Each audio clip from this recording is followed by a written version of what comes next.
Hi friends, welcome to Rajis Reflections. Today, let me begin with a quiet question. When does gender bias actually begin? Is it after marriage? Is it at the workplace? Or does it begin much earlier, before a child even understands the meaning of gender? Gender bias begins at an early stage.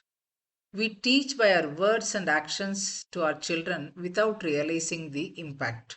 Today's reflection is not about blame, it is about observation and awareness. Many of the imbalances we struggle with today as adults, were they created overnight?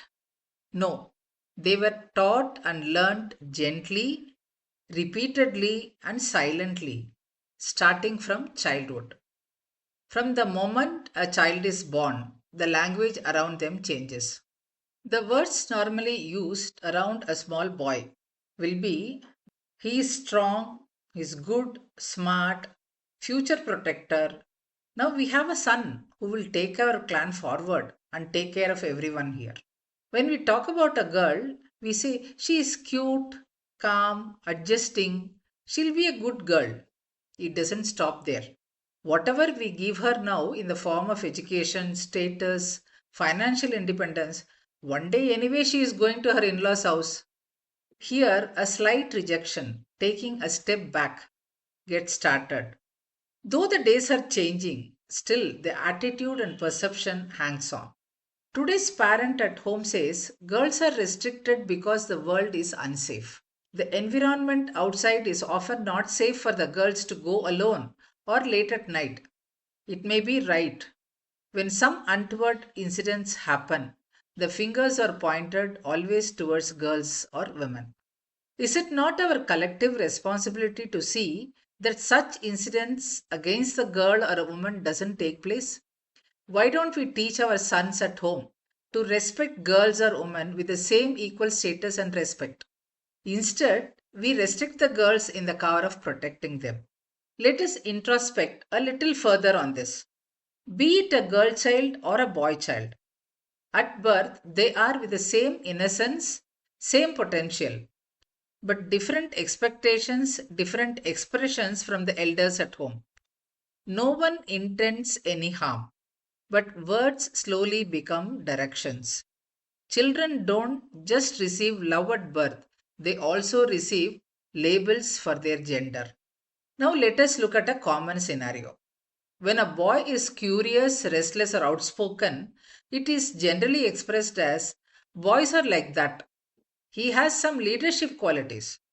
Boys cannot be shy. He has to be bold and expressive.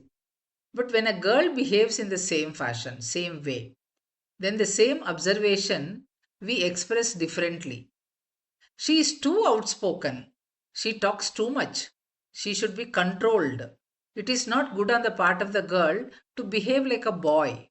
Sometimes the courage or the boldness of the girl is labeled as arrogance. When a boy cries, don't cry, be strong. Don't cry like a girl. This unwanted comparative statement gets expressed very casually. But when the same thing happens when a girl cries, then we say she is sensitive and soft natured, and the action is justified. Very few say, dear, don't cry, be bold like a boy. This also is not correct. Slowly, without realizing, the boy learns emotions must be hidden. The girl learns emotions define her. Neither lesson prepares them for a healthy adulthood. As children grow into teenagers, the difference becomes more sharper. Boys are often given freedom with advice, whereas girls are given restrictions in the name of safety. Safety is important, agreed. But when protection slowly becomes control, confidence begins to shrink. During college age, boys may feel entitled to space, whereas girls may feel guilty for wanting it. Otherwise, the behavior becomes unacceptable. This is not empowerment, this is imbalance taking root quietly. How does we address this? What is discussed now is not to preach anyone, but to become more aware of the actions and its consequences. Awareness begins by noticing small everyday moments. At home, our vocabulary is framed in such a way. You go and study. Let your sister come and help in the kitchen. You are a boy. You should know how to handle it. And as I said it earlier, don't cry like a girl. But to the girl, we will say, don't act like a boy and don't be loud like this. No bad intentions, but with gentle awareness, ask to yourself, if this is said every day, what belief is being formed in the children? And what seeds are we sowing? Reflection should be asking why and not who is wrong. Let us reflect a little deeper into this. Fearing that the outside world is unsafe and restricting the freedom of the girls. What am I doing? Am I preparing my child, my girl, my daughter for the world or shrinking her to fit my fear? I tell my son to be strong, not to cry. I make him feel letting out emotions will picturize him to be a weak person. He should control his emotions, which will make him manly. Is this correct? What do I mean by this? Do I want my son to grow emotionally silent or emotionally healthy? I advise my daughter to adjust and handle things smoothly. I ask her, control yourself, control your emotions and feelings. Talk softly, just listen to others. Then let me ask myself here, am I teaching her resilience or normalizing self erasure? Where is her identity as an individual then? These are not confrontations, they are honest internal questions to be pondered upon. Children don't learn values from lectures. They learn from what they observe daily, especially at home, from their parents' behavior and expressions. They notice who apologizes, who is allowed anger, who sacrifices, and who decides. When fathers express emotion respectfully, when mothers express disagreement confidently, children learn balance without a single speech. That is how respect becomes normal and not enforced. Today, children are not only shaped by families, but by screens too. Social media also plays a vital role. Glorifies dominance, normalizes objectification, rewards appearance over depth, mocks emotional vulnerability.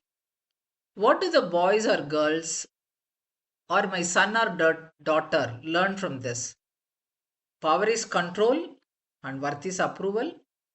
This does not mean banning everything, it means guiding interpretation. Ask, what does this video suggest about boys? What does it suggest about girls? This develops thinking, not fear. If an on screen program is not healthy and expresses gender bias, why are we encouraging it by seeing? What is our role as parents and grandparents? Bias unaddressed in childhood returns later as marital conflict, emotional withdrawal, workplace inequality, mental health struggles. The cycle repeats. What begins as language becomes expectation. What becomes expectation becomes identity. That is why the correction later feels painful. The roots were never examined. Let me leave you with this thought. Gender bias is rarely taught deliberately, it is observed silently. If we want balanced families and respectful partnerships, we must begin before marriage, before careers, at childhood itself. Not through preaching, but through awareness, reflection, and setting examples by our living. If this reflection resonated with you, please share it with parents, teachers, and elders. I invite you to comment. What is one gender based message you heard growing up that stayed with you? In the next episodes, we will move further deeper into this subject.